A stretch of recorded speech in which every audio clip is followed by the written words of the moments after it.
Terrible boss and the paycheck is even worse. I gotta get a new job. Truck you. Wait, what? Truck you. You don't have to curse at me. Dude, you should check out Truck You CDL training. My brother got his CDL license in 4 weeks and now he has a new career making great money. Okay, I'm listening. Truck You offers small classes with night and weekend times available. They will even help with payment programs. Check them out. LV.com. Truck You. Sunday morning, it's the A's versus the Mets. And in the afternoon, it's the Guardians versus the Braves on ESPN Las Vegas, 1100 AM and 100.9 FM. Brought to you by the Richard Harris Law Firm. Just in case, call 444-4444. The biggest games and the best matchups are heard here on ESPN Las Vegas, 1100 AM and 100.9 FM, KWWN Las Vegas. Live from the Findlay Toyota Studios, it's Cofield and Company on ESPN Las Vegas.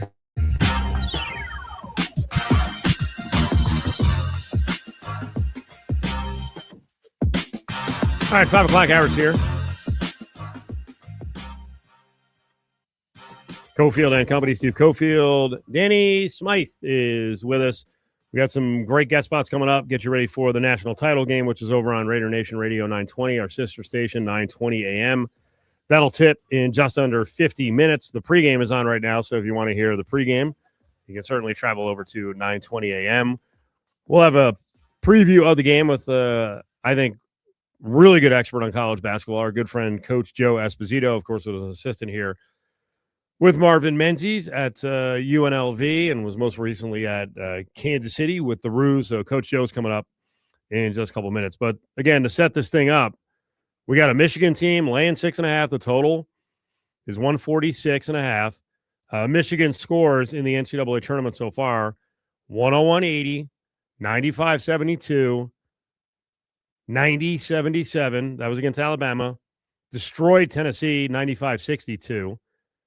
All we heard before, a lot of what we heard, before the national semifinals, the Final Four was Goliath against Goliath, Clash of the Titans. This is the national title game. And then Michigan made really easy work of Arizona, 18-point gap in the end, 91-73. 27-point split at one point. So they dominated a really good Arizona team. And on the way to the Final Four, if you listen to those scores closely, all 5 games, they eclipsed 90 points. That's the first time in NCAA tournament history that a team scored 90-plus on its way in 5 games all the way to the final. And yet on the other side, you got a UConn team, which was probably a little undervalued going into the tournament. Hurley is on one of the great NCAA tournament runs in terms of winning in a vacuum. Not since basically UCLA. I mean, I guess you could bring up Coach K. But this guy could win his 3rd national title in 4 years. He's 20-5 in the NCAA tournament. I mean, that's just ridiculous. Daniel? He is Hurley 18-1 over the last 4 tournaments. Final Four, when you're going against the best of the best, right? You figure, hey, Hurley's got to get out coached here. Nope. 5-0 in the Final Four, and he is a sterling 2-0 in national championship games. And, you know, one of the things I'll say all the time about coaches, when you look back on legacy, and it's like, oh, this coach was so great for 35 years. He only won 1 national title or only got 2 national titles. You've had coaches like Dean Smith under the specter of this whole deal where people are like, hey, this guy can't win the big one. So Hurley's the polar opposite and building a legacy that is comparable to the greats in the game, but he's doing it in this small time period. It's pretty incredible. So you got maybe the top coach in the game against a powerhouse roster. I think Dusty May is as good as anyone in terms of coaching in college basketball. So let's break it down with our buddy Joe Esposito. Coach Joe is in. Joe, I missed you in Indy, man. What's going on? What's happening, man? I know I missed being out there a little bit. Not too much, though, I can be honest with you. It was nice to step away from the Final Four, but I definitely miss being around you guys. Coaches are, I'm not saying they were unpleasant to talk to, but they're definitely on edge for a lot of reasons around the country with the current state of college basketball. I kind of lit into, as you would expect, the Trump executive order, and then Calipari had his back and he said, hey, this is going to work. I don't think what they're suggesting is going to work. I don't think it's legal. I understand there are changes that need to be made. Joe, what's the most realistic change or two that could be made to college basketball to streamline this thing a little bit with NIL and, as you call it, the portal potty? Yeah, for me, the biggest thing I think is trying to get some more consistency with student athletes retaining at schools. I think leaving every single year is really, really difficult. I think it doesn't give them a chance to graduate, which we don't even talk about anymore in recruiting. It doesn't even come up. Back in the day, we would talk about the education you'd receive, going to class, and all the things you needed to do to get that education. Now that's not talked about. I also think there's got to be more consistency with the number of people are getting in their NIL. It really hurts a locker room. I saw it firsthand this year. A guy on your team gets the most money and he's not participating. And all of a sudden, the other guys that don't get as much money, it just brings animosity in the locker room. So there's a lot of things that I think could really help to make it better for the coaches, because right now it's out of control and who knows where it's going to go from here. You can't force this change, but, one of the things that would be nice is if administrators and then fans would chill a little bit on year-to-year results with college basketball. You're not allowed to build anything anymore because there's been some programs that have had pretty much instant success. I think in the Mountain West, a good example of that is Utah State. With just every new coach, they just go right back into their winning form. You've been out of coaching at times, and I wanted to give you this example. Kevin Kruger sat down with us last week. He's on the Illinois staff. He sat down with us at the Final Four, and I got to tell you, he was much different than I've seen him in recent years. He was relaxed, kind of chill. Sounds like he's really enjoying life. Being a head coach in 2026 is tough. The pressure is immense. I totally agree with you. And I'm more relaxed right now, not being in the game. It's just so much pressure right now because that portal, and you got to realize your whole team's going to leave you. Now you got to start all over from scratch. You got to figure out who you're going to take. You're going to try to make them fit your system. There's just so much involved in building a team right now that it puts a lot of pressure on the coaches. And if you notice, the coaches that are getting fired are the ones that aren't winning, and they're not winning usually because they don't have enough money to get the right amount of players. I mean, teams that are winning have money to get the right players. So it just puts a whole lot of pressure on guys. You're not seeing a lot of consistency. And then you're seeing guys like this whole North Carolina search, a guy like Lloyd who got it. Tommy got a whole new contract at Arizona. Oates got a whole new contract at Alabama. They're using it as leverage. Were they really interested in those jobs? Probably not. He was probably looking at North Carolina like, this is an opportunity for me to get more security where I'm at, because now you never know what's going to happen next year. Arizona could be middle of the pack next year. You never know. Okay, you jumped on it. Let's talk about Michael Malone getting the North Carolina job. I kind of like it. Yeah, it's an interesting hire. There's no question. They broke the mold. Just think about 1952. Frank McGuire was hired. He was not a Carolina guy. And the thing that people don't know about Malone is his daughter is a good volleyball player there at North Carolina. And he was walking the halls. He probably knew the AD. And he is a great mind. One of my former players, Ryan Saunders, was on his staff at Denver. And I had a chance to get out there a few times to see them. And he is a great offensive mind. What he's going to need to do to be successful is get the right staff in there that's going to understand the NIL, that's going to get the recruiting stuff done, the portal stuff done. Because as far as coaching goes, he's going to be awesome. He's a great guy, great knowledge, and I think he'll do really well there. I mean, it's much more like the program in the fact that it's basically free agency and transactional, and you don't have to. My worry with a guy who hasn't coached in college before, and he did coach years ago. He was at Providence like in the late 90s as an assistant. But my worry would be the whole recruiting trail thing. But frankly, you don't really have to do recruiting much anymore. You don't have to develop these 4 and 5 year relationships. It's a 2 or 1 week deal. You're in, you're out. You get the player, you don't get the player. Yeah, that's true. And what he's going to need to know is the rules behind, what needs to be done, when you can go see kids, when can you do this. Those are the only things that he's going to need to know on the college level. But as far as the coaching goes and taking guys and making them, efficient in his offense, he's good at that because they have trades in the NBA all the time. So I think it's a good hire. I really do. I just didn't see the guys they were looking at from the college ranks were all good coaches, of course, that had good programs. But like, is Dusty May going to leave Michigan? I mean, Dusty May's a great guy. Right. He just got there. He wants to build that thing and keep that tradition. He's got enough resources there. That's what it comes down to, resources and the administration. And that's why I also feel if you're going to fire a head basketball coach, you need to fire the AD because he didn't give them enough resources to get the job done. These ADs can't just go, hiring guys all over the place. They need to be held accountable too because they're the ones that are providing the resources to these coaches to win. And if you're coaching at the college level and you're a head coach, you know how to coach. It's all about the talent. We all know that. And that's what we're going to see like in tonight's game. Joe knows. Coach Joe Esposito, longtime head coach and assistant coach around college basketball. All right, why is Hurley so good? I mean, this record's ridiculous, in the tournament, especially in the Sweet 16 on. Why is he so good when the pressure is at his highest? Well, his discipline and his toughness and his practice is ridiculous. I've seen him practice. You're going 3 hours. You're getting yelled at. You're getting cursed at. You're getting screamed at. I mean, he is the true example of why making practices harder than the games is an effective way to win.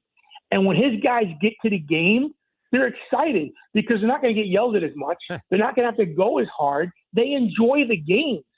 And Danny Hurley is a mastermind of what he does. Now, he needs the right players there. He's got to have the right players that could take his ridicule, his abuse, or whatever you want to call it. But he is tough. And then when they get to the game slows down for these kids. So, and I also really agree with his philosophy. I've been saying this a long time. His philosophy is 75% of the games, of the shots in the game need to be from the three. He doesn't like mid-range play. And I think that's true because he's got an awfully great chance to make those threes with the type of team he has. And that's how he beat Illinois. When you look at the Illinois game, had he beat them, they were 12 for 33 from three. Illinois 6 for 26. That's an 18-point swing. So shooting the basketball, Hurley's important. He has a great formula, great coach. I don't think he'll ever leave UConn, maybe for the NBA, but will his style work in the NBA? I don't know. Joe, what mistakes did Arizona make against Michigan, and how does UConn avoid them?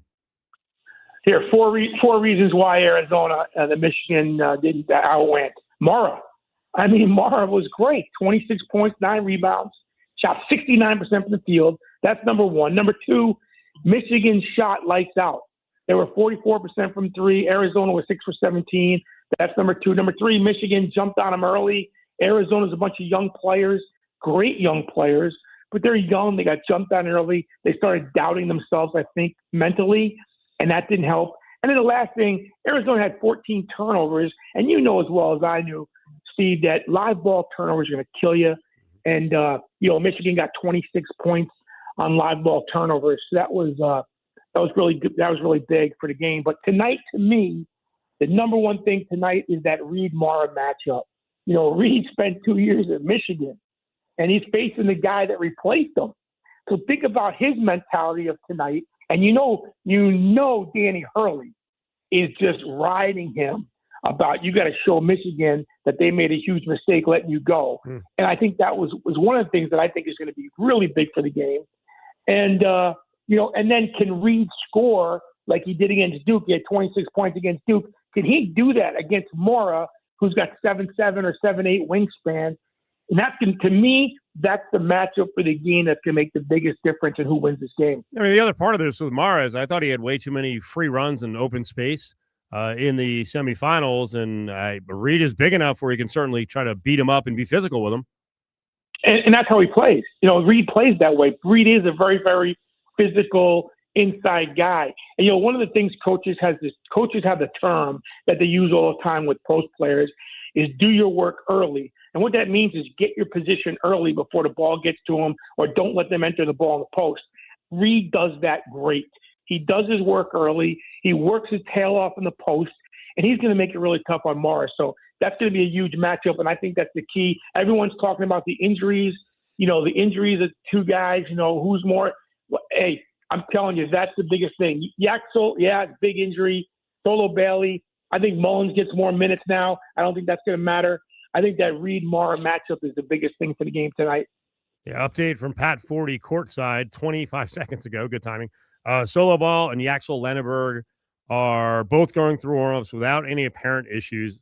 I personally would be more worried about Ball since he was in a walking boot yesterday.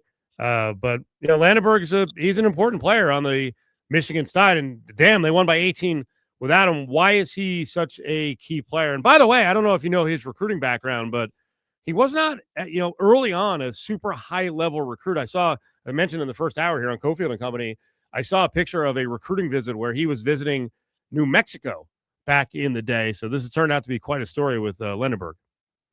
Yeah, no doubt. He definitely, I remember hearing the same stuff about him, about his JUCO experiences and stuff, and how he just developed. He just developed and got in a really good system with a coach that lets you play. It's the same thing when you think about when we talk about Mara and why he didn't do well at UCLA. Mick Cronin on his throat. Every time you make a mistake, you're coming out of the game. I know it firsthand. One of our players played there this year. You get in the doghouse quick. With the guy like, at Michigan with Dusty, those guys have a little leeway. They're not afraid to make a mistake. And that's how he became the the Big Ten Player of the Year this year. Yep. And he's their man. He's their main focus. And he accepted that position. But don't be shocked about that boot, Steve. Solo Bailey, everybody goes in a boot. Yeah. It's one way it's just one way, obviously, to take the pressure off the foot, but also it's that thing that people think you're more hurt than you are. Ah. And you fell into that, my man. I did. You fell into it. And I should know better because I watched up until when he finally was out and done for good, but I watched most of the season with DJ Thomas wearing a walking boot because he had, an ankle that just, he was at, say, 90% all season, but they wanted to make sure in between they had him in a boot. I want to wrap on this. Let's go back to the Carolina job here for a second. If I were to say, you know what, I don't like Michael Malone as the hire. I wanted a college basketball coach to take over. Is former UNLV head coach TJ Otzelberger not bound for a school at that level? Would you have hired him? I think he would be a good hire. I think he, he's got a little Hurley in him now. When you think about his discipline and you think about the way he coaches, I think that would be a good hire. I think he was somebody that was a good person on that list. The name I thought that was going to pop up were two. Chris Beard. I thought Chris Beard was going to be a name that was going to pop up. Wow. Just because Chris Beard has I know you guys don't like him out in Vegas because he was only there a couple of days, but you're going to see a guy like that. And also Grant McCaslin. I'm a big fan at Texas Tech. Grant McCaslin, he'd be a good fit there too, I thought. But I mean, Steve, it's just it's all about money, man. And Joe Esposito could be the coach at North Carolina if I have enough money to get players. That's the bottom line. You've got to have players there. So I think the bottom line in all these jobs is the resources you have. Coaches can coach. It's just the resources you have and the opportunity you have to build a team. And it's just like Josh. I mean, Josh at UNLV, he needs the resources. I mean, Josh could coach at North Carolina. Josh could coach anywhere. He needs the resources there. And if they get those resources, and I've been reading about the guys that are leaving, going in the portal, it's hard to keep these guys home if you don't have resources. Yeah, I don't know if you saw it, but Mason Falslev is going back to Utah State, not going to follow Jared Calhoun to Cincinnati. The kid, Carson Templin, he's decided to return to Utah State. So retention is a big key. If you can keep, 4 or 5 of the guys you want to keep, that makes a major difference. Give me a pick for tonight's game. It's Michigan 6.5. The total's 146.5. Can UConn play a close game or just pull the outright upset? Well, here you go. I am leading the ESPN deal. First time I could ever actually do it because I was a coach. So I need UConn to win tonight. So I'm hoping for UConn. I'm telling you that Reed-Mara matchup is absolutely the biggest piece. UConn's got the experience. They've been there. They're looking to win their third in 4 years. And come on. I mean, I think UConn can pull this thing off. But, Michigan is really talented. It's going to be a great game. It's going to be a barn burner. It's not going to be one of the games we've seen with the Illinois deal and the UConn and all that. It's not going to be a game like that. It's going to be from the beginning. Who can take care of the basketball? Who could not turn it over? That was the key thing we talked about, Arizona, Michigan, the turnovers. And then it's going to come down to shooting. So if you take care of the interior, if UConn can shoot the ball like they're capable of shooting the ball, UConn could pull this one off. So I'm taking UConn. Should we double or nothing on the pizza you owe me? Now we're making a bet without me even approving it. Okay, I'm just asking. I mean, you already owe me a pizza from 4 years ago. I can accept that. Yeah, well, I can double up on all the pizzas you want. Apparently, I'm never gonna pay you off. So you probably wouldn't pay me. You just leave me. I'm just one of those guys that I'm jobless. I need a job. Is there a casino can hire me? Maybe Josh can hire me. Can anybody hire me? My wife will only live in two places: Vegas or Phoenix. I need help. We might have a position open here soon. We'll see. All right, Joe. All right, I'm ready. Appreciate it, buddy. Great talking to you. Bye-bye. There he is, Joe Esposito. The coach was on the UNLV staff and coached all around college basketball. He's up on ESPN Las Vegas on this Monday. Giveaway time, Bruno Mars playing at Allegiant Stadium coming up right around the corner. Ticketmaster.com. Pair of tickets to go see Bruno Mars on the Romantic Tour. 364-1100, 364-1100. Caller 7. Danny's going to hook you up. Got something to say? Hit us up on the Bay Law text line. 702-364-1100. Brought to you by Bay Law Injury Attorneys. Winning is no accident. Hey, Jeff, how's the new job working out? Really sucks. Terrible boss and the paycheck is even worse. I gotta get a new job. Truck you. Wait, what? Truck you. You don't have to curse at me. Dude, you should check out Truck You CDL training. My brother got his CDL license in 4 weeks, and now he has a new career making great money. Okay, I'm listening. Truck You offers small classes with night and weekend times available. They will even help with payment programs. Check them out. LV.com. Truck You. This is JT the Brick for Finley Volvo Las Vegas. How about a 39-month lease for only $639 for the 2026 Volvo XC60 SUV? What a beautiful car. That's $39.98 due at lease signing, 10,000 miles per year. And you want to talk about a refresher. Mid-size luxury SUV, I got one for you. If you're considering buying or leasing a luxury SUV, you have to see and test drive a Volvo. I was in a wreck. I need a check. I was in a wreck. I need a check. I was in a wreck. I need a check. After an accident, you don't want another headache dealing with the insurance companies. Let us get you all the money you deserve. Call 877-1500. That's 877-1500. Murder Road is the way to go. Call 877-1500. 877-1500. Randy Westbrook, managing attorney. Good morning. Vegas is built on service. Studio lights on, please. 3 shifts a day. All right, let's do this. As your morning begins, it's showtime. We have a lot to talk about live on the program for the next 3 hours. To do our part, News 3 Today delivers Las Vegas stories that shape your community. Just in some breaking news on the economic front. So, whether it's late breaking, news, bumper to bumper, avoid using flamingo, or clearing skies, no showers anticipated. It's News 3 Today. The NCAA Men's Frozen Four Hockey Championship is coming to T-Mobile Arena April 9th and 11th. And ESPN Las Vegas is giving away tickets. Be listening all week long for your chance to qualify to win 2 tickets to the Frozen Four. Winner will be drawn April 7th. William Hill Sportsbook is your home court advantage for March Mania. Bet every round, every upset, every minute with the William Hill mobile app. Build your starting lineup with a same-game parlay for a shot at a big payout. Or beat the buzzer with an early cash out to secure your winnings. Download the William Hill mobile app today and place wagers 24/7. For more information and to find your nearest location, visit williamhill.us. Must be 21. Gambling problem? Call or text 1-800-522-4700. Hey, it's JT. Grimaldi's is hands down my favorite pizza in Vegas. Only at Grimaldi's can you get their famous New York-style coal-fire brick oven pizza. Grimaldi's has 4 locations in the Vegas Valley, or check them out online at grimaldispizzeria.com. Gambler's bonus hits again. On March 14th, Michelle hit 4 aces, clearing her Gambler's bonus 4-of-a-kind bingo card for over $10,000. Michelle hit big and so can you with Gambler's bonus. It's why you play the game. Triple savings do not include attorney's fees.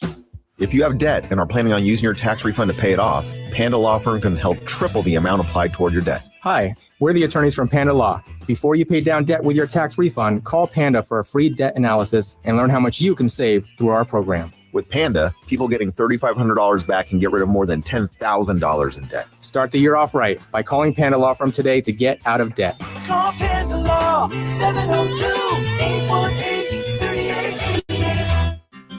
Dear Friday, Toyota says, let's put good times in gear with the Tundra, Tacoma, and 4Runner. Want some cool available features? We've got power tailgates to power game days and a trailer backup guide that's the champ of the Ram. Heck, we might even cancel Monday. Toyota Trucks. Find yours at Toyota.com. Toyota, let's go places. Visit your Southern Nevada Toyota dealer today. Toyota, let's go places. Modelo is an official cerveza of the Las Vegas Raiders and the JT the Brick Show. Modelo Especial is a rich, full-flavored Pilsner-style lager, delivering a crisp, refreshing taste, brewed with fighting spirit since 1925. This sports update is brought to you by Dollar Loan Center. Get up to $5,000 in minutes at Dollar Loan Center. Free to apply, and new customers enjoy 1 week of free interest on their first loan. Visit don'tbebroke.com. On Saturday night, the Henderson Silver Knights defeated the Tucson Roadrunners 5-4. With that win, the Henderson Silver Knights secured their spot in the Calder Cup playoffs. Their next regular season game is Wednesday in Coachella Valley, taking on the Firebirds. Puck drop set for just after 6:30. Former UNLV quarterback and current voice of the Rebels, Caleb Herring, joins Cofield and Company on ESPN Las Vegas.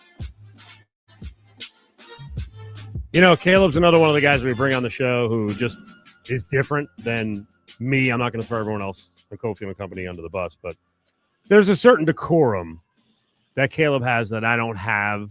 He knows how to deal with stressful situations. Hell, the guy played quarterback in college, so he knows. Caleb, I have to get right out of the gate your take on what Gino Auriemma pulled on Dawn Staley.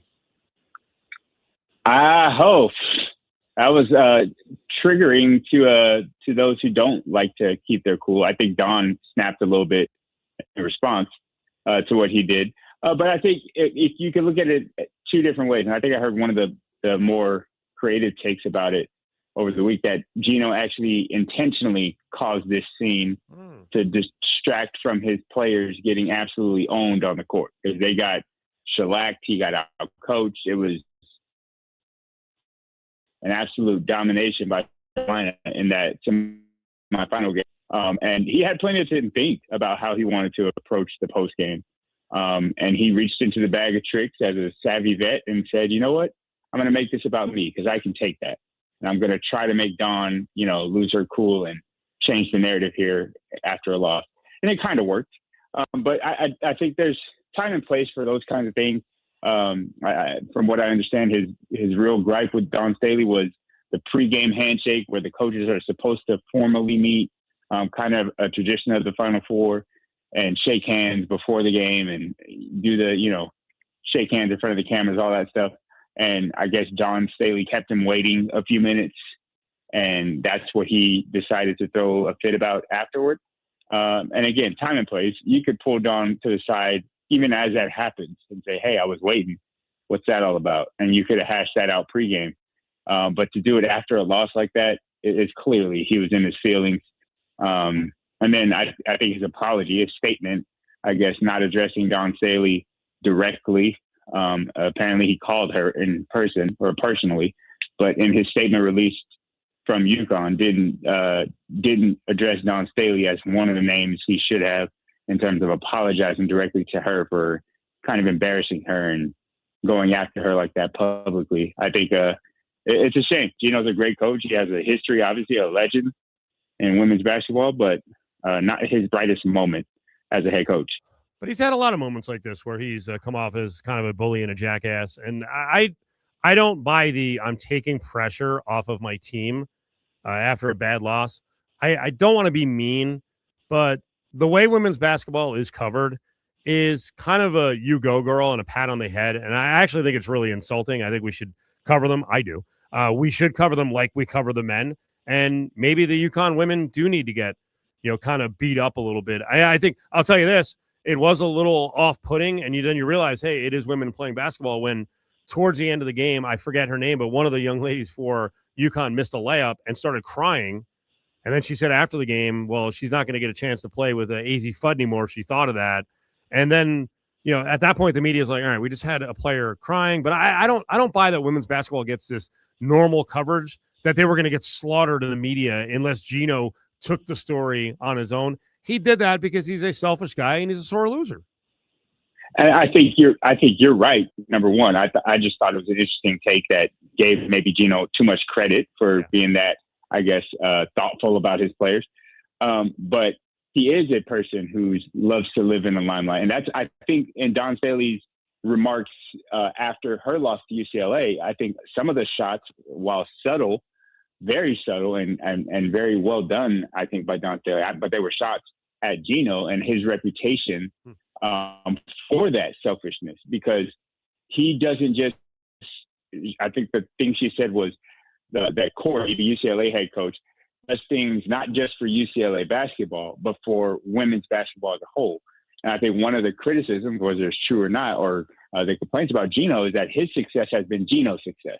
It hasn't led to the success of women's basketball or the growth of the sport as a whole. And you got champions of women's basketball that are like Dawn Staley, who are trying to elevate the game to that level that you're talking about, where you get coverage that's not about Gino, but it's about the execution, the X's and O's, the talent on the court, and they get a spotlight more than Gino, who gets recognized as this legend and the greatest college women's basketball coach of all time. But I think that was sort of a pointed shot by Dawn Staley, speaking to what your point is, that how Gino is a selfish guy, and he has had these moments in the past, and that take away from his greatness as a basketball X and O's coach and what he's done. Caleb Herring's with us. We'll get back to college sports in a couple minutes, but one of the big stories today that at least being discussed on socials with Raider Nation, this is a little bit of a long cut, but I want to introduce it again to the audience, Danny. This is Dan Orlovsky going back to the Ty Simpson Mendoza well, but I think he brings up a really interesting discussion here about taking snaps under center. Sit tight, Caleb, listen to this, and we'll react. If we're being honest, and people won't say it, I will, Ty Simpson schematically is a better fit or marriage for what the Las Vegas Raiders would do under Clint Kubiak than Fernando Mendoza. So Clint Kubiak is a coach, and he's not going to change. This is how he was brought up in football. Most of the things that he does, at least half of the things that he does from a scheme standpoint, are underneath the center. If you look at it, since he's become an offensive coordinator in the NFL, over 50% of the snaps are from underneath the center. That's the most in the last 5+ years in the NFL, okay?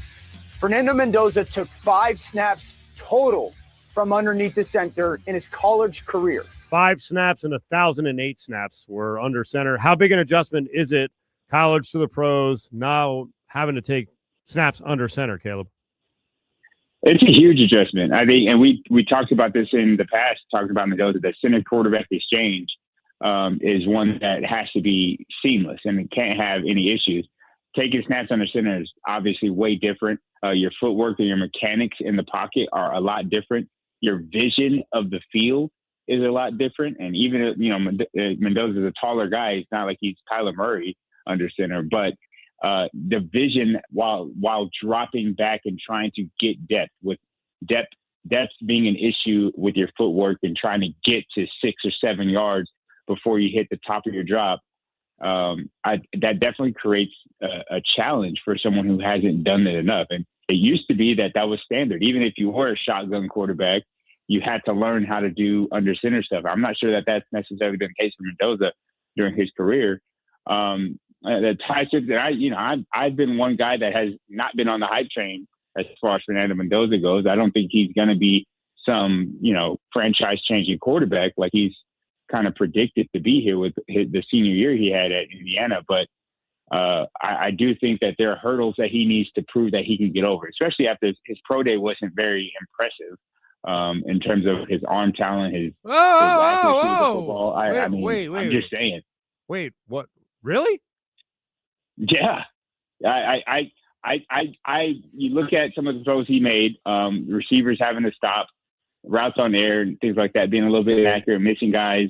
I think you expect a pro day to be seamless and like zero drop. The ball shouldn't touch the ground at a pro day of that caliber. I don't think that it was there for him. I don't think he wowed, at least me, in his pro day. He hasn't wowed me necessarily as a quarterback. He's had some clutch moments, I guess, that you could say and point to. But in terms of what he is as a quarterback, I think he's a very sturdy and stable quarterback. Interestingly enough, I think he's kind of like Kirk Cousins in that regard, where he's going to get the job done. He's going to put numbers up, but there's nothing about him that screams difference maker necessarily to me. And that's just my take on Mendoza. I think he's going to be a great, solid quarterback, but I don't think he's the end-all be-all answer at quarterback for any franchise right now. Okay, what about the case that, hey, when the guy is in games and you see him on tape, that's the only thing that matters, that workouts don't matter? And I'll build to Dan Mullen's awesome because he will talk about stuff sometimes where you're like, where did this one come from? The other day was talking about the quarterbacks, but he mentioned his true freshman recruit, Derek Garcia, and said that he was an anomaly because there are times he's completing 30% of his passes in practice, and then you see him in a more scrimmage-like situation, and he looks unbelievable. What'd you make of those comments? Well, firstly, those comments they're pointed. I think that's, you recruit the young guy a little bit there, like keep him interested, keep him engaged, give him an opportunity to get his name in the paper for the first time as a UNLV Rebel. So I think it worked to that effect. Obviously, Dan Mullen is, I don't want to say he's loose with his lips, but he's not afraid to say things that will potentially start. You compare a freshman to Tom Brady in any sense, and you're going to draw some attention, right? Like that's one of those things, gets the pot swirling a little bit. So I see it as that. I do think that he has talent. I think this young freshman out of California is going to develop into something. But I think what Dan was really just saying in practice is like he's playing like a freshman, like a guy who's talented, but doesn't know how to have attention to detail in routes on air, but can make plays when the lights are on. And going back to the NFL point, I think Fernando Mendoza is a guy who's shown on tape he can make the winning plays. He can do the things that the film can only tell you, not necessarily the drill. But again, the sample size we have is from him being on the most dominant team, the oldest team, the most experienced team in college football, who had a dominant season. And I don't think Fernando Mendoza was the reason for that by any stretch of the imagination. I think that Indiana was a great team, and he did what was necessary with that great team to make himself elevate and be, considered this top quarterback prospect. Well, Garcia was highly recruited, number 30 ranked quarterback in the country, so pretty good get for Dan Mullen. It means that Sebastian Circa, who's in that race for the 3 spot, is really going to have to work hard because he wasn't technically a Mullen recruit. It is funny, though, what people will take from comments about a true freshman quarterback like 5 spring practices into his career. One, I saw a graphic up on Facebook that just said, anomaly. I was like, what the hell is this? And it actually worked. It got me clicking. I was like, wait, okay. Because I'd already seen the comments about Garcia. And of course, you get jabronis who are like, oh, so he's killing the defense in practice. That must mean the defense sucks. Now, you went through spring practices. You've watched them. I've watched a lot of them. I wouldn't put too much stock in how someone is excelling against a defense and then come up with a conclusion that defense sucks. Again, it's 5 days, 5 practices into spring practice. The other thing is they do generally practice 1v1s, 2v2s, 3v3s. Yeah, especially in the spring, there's a lot more individualized drills where, the DBs going against one receiver and going one-on-ones, or even just the half field shell with like 7-on-7, but only half the field is active. There's a lot more of that kind of drill work because you're trying to install concepts and you're trying to get defenders, especially, to understand leverage and route reading and coverage design versus different formations and motions and things like that. So it's a lot easier to do that when you break the team apart. So you're not really getting much team exercise.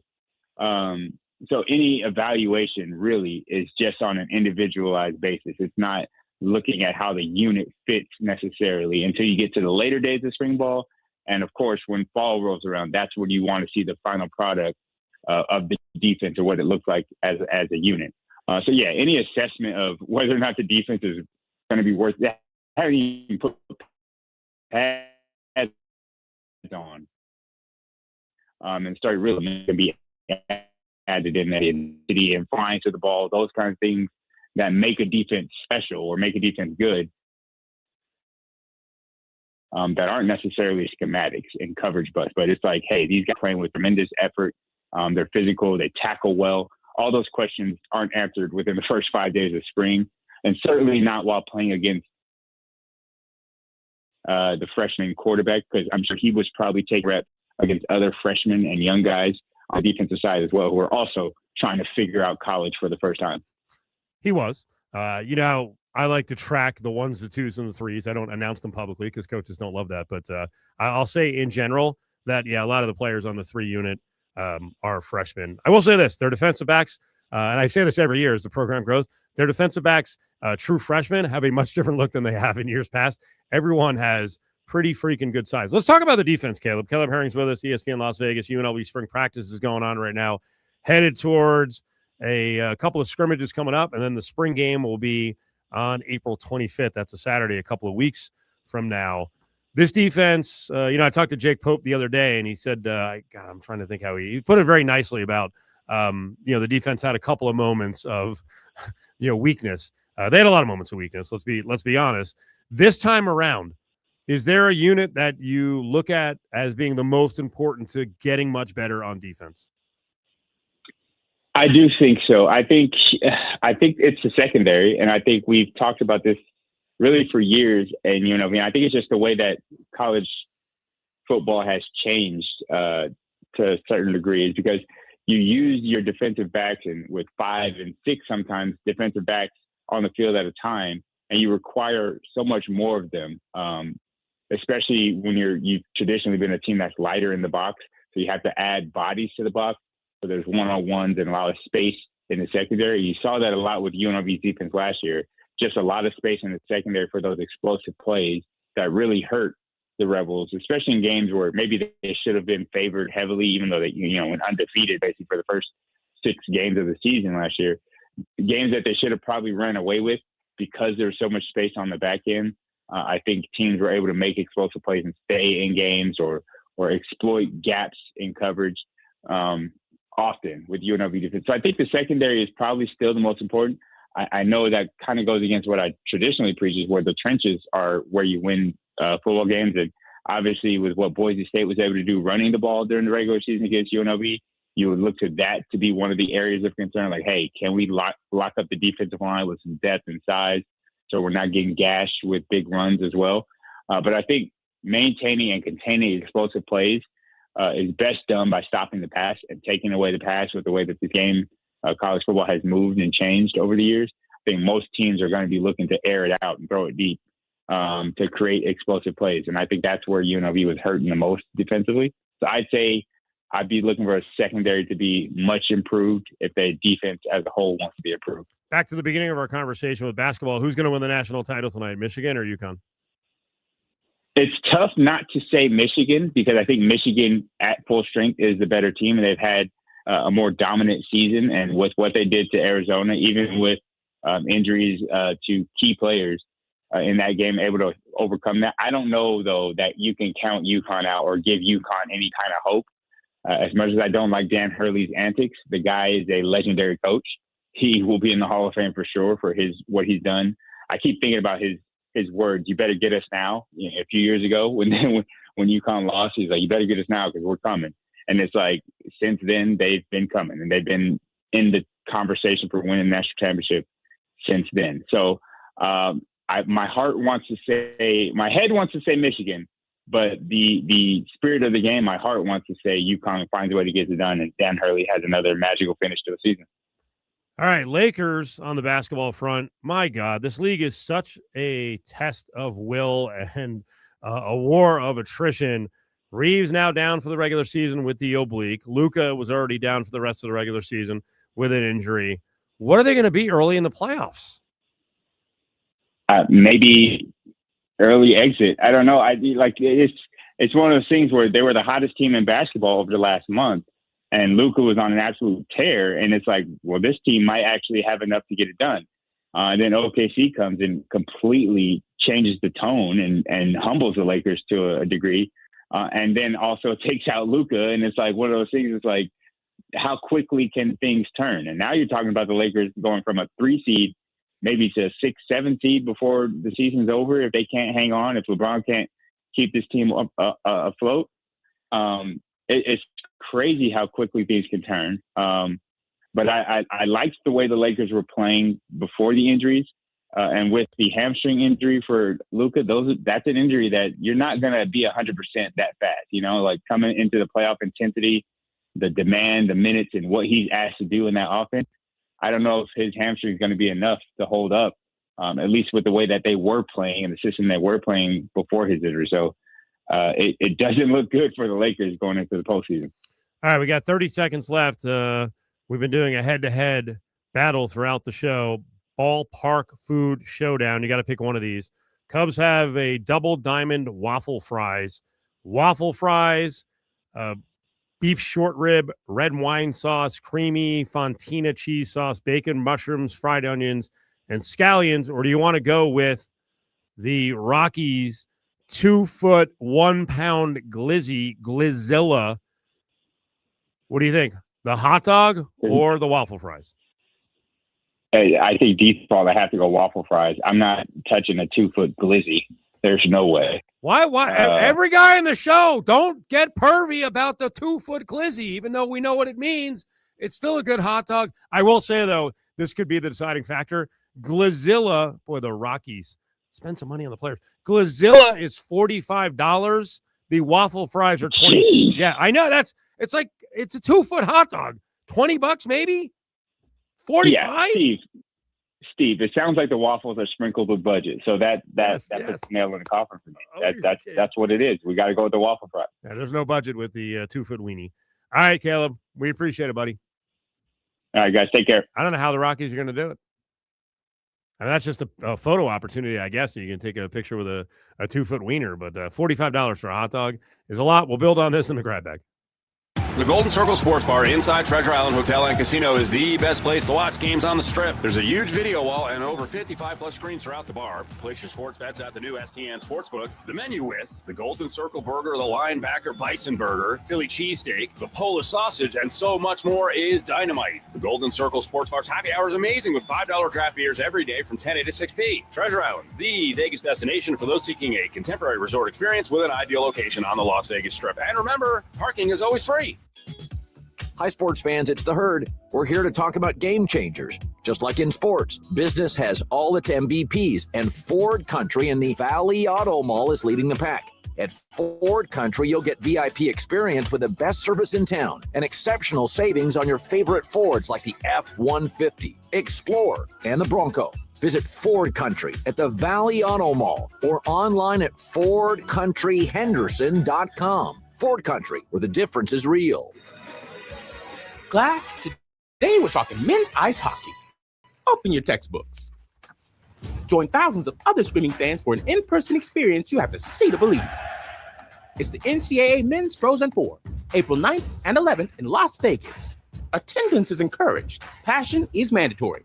Buy your seats today at ncaa.com/mfrozen4. How many teams are in the men's Frozen 4?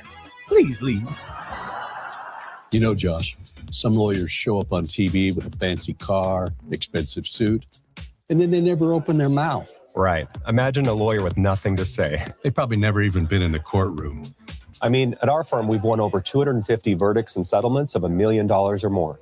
The point is, if you're injured, get a lawyer who knows what they're talking about. Dad, now that's really saying something. Injured? Call the Richard Harris Law Firm at 444-4444. Clark County Credit Union is now Create Credit Union. You can expect the same amazing service and great rates that have been part of Southern Nevada for 75 years. We have always been here for what matters most, to help you create the life you want. There are so many benefits to banking at Create Credit Union, so open an account today. It's smart, simple, and convenient. Visit createcu.org to get started. Let us help you create the life you want. Insured by American Share Insurance. The Vegas Golden Knights are rolling through another epic season. And there's nothing more refreshing than an ice-cold Surfside to enjoy while you cheer on your Knights on the ice. Surfside is only 100 calories, 2 grams of sugar, and 0 bubbles. That's right, no carbonation. So it's easy to sip and enjoy. It's not seltzer, it's Surfside, official partner of the Vegas Golden Knights. Sold in arena and at bars, restaurants, and stores near you. Must be 21. Please drink responsibly. Jake from State Farm. I just beat my running PR, so I'm celebrating with the Banana Bonanza smoothie. Hey, and you can keep celebrating when you create an affordable price just for you by bundling your home and auto with the State Farm Personal Price Plan. Go bananas. I will. Hey, make it a large. Bundling, just another way to save with the Personal Price Plan. Like a good neighbor, State Farm is there. Prices are based on rating plans that vary by state. Coverage options are selected by the customer. Availability, amount of discounts and savings, and eligibility vary by state. Wesley Financial Group is not a law firm, and Chuck McDowell definitely not an attorney. This is Chuck. If someone talked you into buying something really silly and you want to get out of that silly little thing, my advice, get the facts. Call me and I'll send you our timeshare exit kit absolutely free. Inside, you'll learn how timeshare works and all your options for cancellation. Call Wesley now for your free exit information kit. 800-791-0000. That's 800-791-0000. Don't miss the William Hill Radio Show, hosted by Paul Howard. Now live every Friday from 6 to 7 p.m. at the William Hill Sportsbook inside Palms Casino Resort. He'll break down all the latest betting action, including the odds, matchups, and who bettors are backing the most. After the William Hill Radio Show, make the William Hill Sportsbook at Palms Casino Resort your home for betting with live, continuous, and game wagering. Don't miss the William Hill Radio Show every Friday from 6 to 7 p.m. Must be 21. Gambling problem? Call 1-800-GAMBLER.